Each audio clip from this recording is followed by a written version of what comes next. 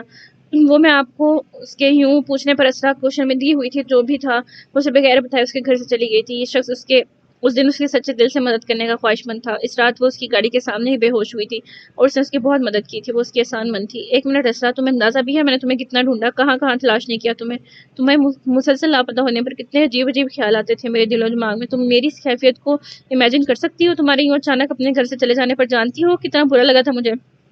رافع نے ناراضگی سے اسے بتایا۔ اسے نہیں بتا سکتا کہ اسے اپنے سامنے دیکھ کر وہ اسے کتنی زیادہ خوشی ہوئی۔ اسرا اس کی خوشی کا تصور بھی نہیں کر سکتی تھی۔ آئی ایم سوری، اس کے صاف لہجے میں بے چینی کی رمق دیکھتے ہوئے اسرا کو نئی طرح سے شرمندگی ہوئی۔ اس کے ناراض ہونے پر ڈھیلا سا منہ بنا کر معصومیت سے بولی تھی۔ وہ اپنی وجہ سے کسی کا دل نہیں دکھانا چاہتی تھی، جبکہ انجانے میں وہ اس شخص کو ہرٹ کر چکی تھی۔ بس سوری، تمہیں سزا ملنی چاہیے کیونکہ تم نے میرا اعتبار توڑا اسرا۔ میں اس دن تم پر ٹرسٹ کرتے ہوئے ہی تمہیں اپنے گھر پر اکیلا چھوڑ کر گیا تھا۔ رافع نے اس کی معصومیت سے سوری بولنے پر خود کو پگھلنے سے وہ مشکل روکا تھا، اور اسے اتنی جلدی معاف ہرگز نہیں کرنے والا تھا، اس لیے ہنوز خفگی سے بولا، میں تو پہلے ہی کوئی جرم نہ کر کے بھی اس کی سزا بھگت رہی ہوں، اور اب آپ مزید سزا کی بات کر رہے ہیں۔ میں نے آج تک اپنی 21 سالہ زندگی میں کبھی کسی پر اعتبار نہیں کیا۔ وہ پہلے شخص سے جس پر مجبوری میں اعتبار کرتے ہوئے مجھے آپ کے فلیٹ تک آنا پڑا۔ آپ پر اعتبار کرتے ہوئے وہاں ایک رات رکی تھی۔ میں نے آپ پر اس سے زیادہ اعتبار کیا جتنا ایک لڑکی کو کسی بھی نامحرم کا نہیں کرنا چاہیے۔ میں کس حق سے آپ پر بوجھ بنتی، اپنی ذمہ داری آپ پر ڈالتی؟ مصیبت و تکلیف میں تھی تو اسے بھگتنا بھی تو میں نہیں تھا، کسی اور کو نہیں۔ پھر میں کیوں اپنی وجہ سے آپ کو مزید پریشان کرتی؟ بس اس لیے میں وہاں مزید نہیں رک سکی۔ اصل تلخی اور میری سے اسے دیکھتے ہوئے کہا۔ اس کا لہجہ پرعزیت سا تھا۔ اس کی زندگی کے کئی اصول تھے جسے اس مجبوری اور بے بسی نے تہس نہس کر کے رکھ دیا تھا۔ اس کے لہجے میں گزرے کٹھن وقت کی اذیت تھی، درد تھا جسے پہچاننا۔ رافع خاموش ہو گیا۔ اسے اپنے شکوے اور شکایتیں بہت معمولی لگے۔ تم سر کے پاس کیسے پہنچی؟ سر نے تمہیں کب سے یہاں رکھا ہے؟ مجھے سب بتاؤ۔ رافع نے اس کی آنکھوں میں نمی دیکھی تو خود کو کوستا ہوا تیزی سے بات بدلتے ہوئے پوچھنے لگا، آپ کو کیا لگتا ہے کہ میں آپ کے فلیٹ سے نکل کر آپ کے اس بدتمیز سر کے پاس گئی تھی؟ انتہائی کو بدتمیز اور ضدی انسان ہے وہ۔ آپ کے فلیٹ سے نکل کر ابھی میں زیادہ دور نہیں گئی تھی جب اچانک مجھے پتہ نہیں کہاں سے کسی آندھی طوفان کی طرح وہ مجھ پر نازل ہوئے اور اپنی فضول قسم کے غصے سے مجھے ڈراتے ہوئے زبردستی یہاں چھوڑ گئے تھے۔ بار بار پر دھمکی دیتے ہیں مجھے کہ تم جیل میں بند کر دوں گا، تم قاتل ہو، آج نہیں تو کل تم نے جیل جانا ہی ہے۔ اسرا نے اس کے پوچھنے پر جل کر اسے ایک ایک بات تفصیل سے بتاتے ہوئے کہا، جبکہ آخری بات پر اس نے باقاعدہ سائیڈ کی نقل اتاری جس پر رافع کا کہکہ سڑک کی ایک سائیڈ پر کھڑی گاڑی میں گونجا تھا۔ اسرا کا انداز شکایت کرنے والا تھا۔ سیر کے لیے اس کے منہ سے خوبصورت القابات سن کر رافع نے اپنی ہنسی کنٹرول کرنا مشکل ہو رہا تھا۔ اسے یہاں دیکھ کر اسے لگا تھا کہ وہ اتنے مہینے اس کے پاس رہی تھی تو شاید اس کے خیالات اس کو لے کر بدل چکے ہوگے۔ پہلے والی اسرا کی بدگمانی اب دور ہو چکی ہوگی، مگر اسرا تو آج بھی وہی کھڑی تھی۔ سوری، تم مجھے ساری بات بتاؤ نا کہ تم اتنے مہینے یہاں کیسے رہ رہی ہو؟ ان لوگوں کی اصل بات کا پتہ ہے؟ اور اتنے مہینوں میں اگر تم لاہور میں تھی تو کبھی مجھے نظر کیوں نہیں آئی؟ اپنے ہنسنے پر اسرا کی سنجیدگی سے خود کو کوڑنے پر رافع دونوں ہاتھ اٹھا کر معذرت کرتا ہوا دوبارہ سنجیدگی سے مخاطب ہوا، جس پر اسرا اسے سبت آنے لگی۔ وہ ہنوز فرنٹ سیٹ سے پیچھے کو مڑ کر بیٹھا اسے دھیان سے سن رہا تھا۔ وہ دونوں ایک دوسرے سے بات کرتے ہوئے بے-آرام بالکل نہ تھے۔ رافع تو اسے دیکھ دل سے ہی اپنی بہن مان چکا تھا، تبھی اسے بالکل اپنی چھوٹی بہن کی طرح ٹریٹ کر رہا تھا۔ کبھی اس کی کسی بات پر سائر کو عجیب و غریب نام دینے پر خفگی سے اسرا کو گھورتا ہو تو کبھی غضب کے باوجود خود بھی ہنس دیتا، جبکہ دوسری جانب اسرا خود اسے اتنے مہینوں بعد دیکھ کر خوش تھی، لیکن وہ بالکل بھی فرینک انداز میں اسے مخاطب نہ تھی۔ اس کا لہجہ سنجیدہ تھا، ایک حد تک کا ہی تھا، جبکہ رافع پہلے سے زیادہ اپنائیت کے ساتھ اسے پیش آتا تھا، جیسے اسرا نے بھی محسوس کیا تھا۔ اسرا کی باتیں سنتے ہوئے اسے شدید ہمدردی ہوئی تھی۔ یہ لڑکی بہت صابر اور بہادر تھی۔ رافع نے اسے بہت جلد انصاف ملنے کی امید دلائی تھی، جس پر اسرا کو پوری امید تھی کہ اللہ اس کے ساری تکلیفوں پر کیے جانے والے صبر کا اجر ضرور دے گا۔ سیریسلی، یہ میسنے والی بات پر تو میں نے تمہارے ساتھ ایگری کرتا ہوں۔ میں نے اسے اتنا پوچھا کہ کیا اسرا آپ کے پاس ہے؟ آگے سے ہمیشہ ایسے جواب دیتے کہ میں اپنے سوال پر ہی شرمندہ ہو جاتا۔ بہت گھمایا ہے سر نے مجھے، اور میں نے تمہاری وجہ سے ان سے بہت دفعہ ڈانٹ بھی کھائی ہے۔ اسرا نے کسی بات پر سائر کو میسنا کہا تھا، جس پر رافع نے اس کی بات سے اتفاق کرتے ہوئے اپنے ساتھ کیا گیا اس کا سلوک بتایا۔ آپ کے سر کا تو دماغ ہی خراب ہے، خود کو کوئی توپ سمجھتے ہیں جو ان کے مزاج آسمان پر رہتے ہیں، بہت ہی کوئی فضول قسم کا ایٹیٹیوڈ ہے ان میں۔ اسرا نے اسے اپنی آخری ملاقات کو سوچتے ہوئے ناگواری سے کہا۔ رافع اس کی بات پر بے ساختہ ہنسا تھا۔ توپ چیز تو وہ ہے، اور تم نے غور نہیں کیا ہوگا ان کا ایٹیٹیوڈ ہرگز فضول نہیں بلکہ سوٹ کرتا ہے ان پر. رافع کا انداز محسوس کن تھا. اشرف کی بات پر سر جھٹک کر رہ گئی. اب آپ مجھے کہاں لے کر جائیں گے؟ اشرف نے سنجیدگی سے پوچھا. تب کے لہجے میں بے بسی خود بخود شامل ہو گئی. بھوتوں سے ڈر تو نہیں لگتا نا تمہیں؟ بھوتوں کی بستی میں چھوڑ کر آنے کا آرڈر ملا ہے مجھے. رافع نے سیدھے ہوتے ہوئے دوبارہ گاڑی سٹارٹ کرتے ہوئے پورا اسرار سے لہجے میں مرر سے بیک سیٹ پر بیٹھے اسرا کو دیکھتے ہوئے پوچھا جس کا رنگ اس کی بات سے ایک پل کو فک ہوا تھا. ان سے کہنا تھا کہ سیدھی طرح ایک ہی دفعہ پھانسی دلوا دیں مجھے اور کام ختم کرے میرا. اسرا نے اس کی بات سے گھبراہٹ پر قابو پاتے ہوئے کلس کر کہا. ہاں اس کا مطلب تم ڈرتی ہو؟ رافع کا انداز پر شوق تھا. obviously ایک نارمل انسان جن بھوتوں سے ڈرتا ہی ہے اور مجھے صرف انسانوں سے ڈر نہیں لگتا باقی بھوت پریت سے تو کون نہیں ڈرتا. اسرا نے سوچ کر ہی جھجھلی لی تھی. وہ تو ان کے گاؤں میں ایک درخت پر سایہ ہوتا تھا. اسرا یہ بات سن کر آج تک اس درخت والی گلی میں کبھی نہیں گزری تھی کہ وہ کہیں وہ سایہ اس سے ہی نہ چمٹ جائے. اب تو گزارا کرنا ہی پڑے گا. ایس پی صاحب کا آرڈر ہے. رافع نے مایوسی سے کندھے اچکا کر کہا. اس پر اسرا اس ایس پی کو سوچ کر دانت پس کر رہ گئی. کسی کے رحم و کرم پر ہونے والوں کا شاید یہی حال ہوتا ہے. وہ اپنی پسند ناپسند کا حق کھو دیتے ہیں. شدت سے بے بسی کم آئے گی اور آہنت محسوس کرتی وہ خاموش ہوگی اور تیزی سے باہر گزرتے مناظر کو دیکھنے لگی. وہ آج کافی مہینوں بعد باہر نکلی تھی. وہ ہر چیز بدل گئی تھی آگے بڑھ گئی جبکہ اس کی زندگی اب وہیں کی وہیں رکی ہوئی تھی. اس کے بعد ان دنوں میں کوئی بات نہیں رہی ہوئی تھی. اسرا خاموشی سے ہلکا سا اپنے دوپٹے کا پلو اپنے چہرے کے آگے کر کے بیٹھی باہر دیکھ رہی تھی جبکہ ڈرائیونگ کرتے رافع کے دماغ میں ایک ساتھ بہت کچھ چل رہا تھا. اس نے اپنی جیب سے اس نوٹ پر درج ایڈریس کو ایک نظر دیکھا تھا اور پھر کچھ سوچتے ہوئے اس نے اس ایڈریس کو پھاڑ کر کئی ٹکڑوں میں تقسیم کر کے گاڑی کھڑکی سے باہر اچھال دیا. ایم سوری سر مگر میں آپ کی بات نہیں مان سکتا. اسرا کو میں نے صرف اپنی بہن کا ہی نہیں مگر دل سے مانتا ہوں اور میں اس کے لیے وہی پسند کروں گا جو اپنی سگی بہن کے لیے پسند کرتا. اپنے ذہن میں اس مخاطب ہوتا وہ گاڑی مخالف سے موڑ چکا تھا. اسے نہیں پتا تھا اس کے اس فیصلے پر سائر کا کیا رد عمل ہوگا. اس نے صرف اسرا کے بارے میں سوچا تھا جبکہ وہ نہیں جانتا تھا کہ اسرا کے بارے میں سوچتے ہوئے سائر کے ساتھ زیادتی کر گیا تھا جس کا خمیازہ اس کے لیے ادا کرنا ہرگز آسان نہ تھا. اب کی گاڑی ایک نئی منزل کی جانب روان ہوا تھی اور پیچھے خاموش بیٹھی اسرا آنے والے امتحان سے ہرگز لا علم تھی. تو یہاں کی آج کی ایپیسوڈ یہیں پر ختم ہوتی ہے. نیکسٹ ایپیسوڈ انشاءاللہ کل اپلوڈ ہوگی. تب تک کے لیے چینل کو سبسکرائب کریں, لائک کریں, بیل آئیکن دبا لیں تاکہ جب بھی نیکسٹ ویڈیو آپ کو پتہ چل جائے. تب تک کے لیے خیال رکھیے گا. اللہ حافظ.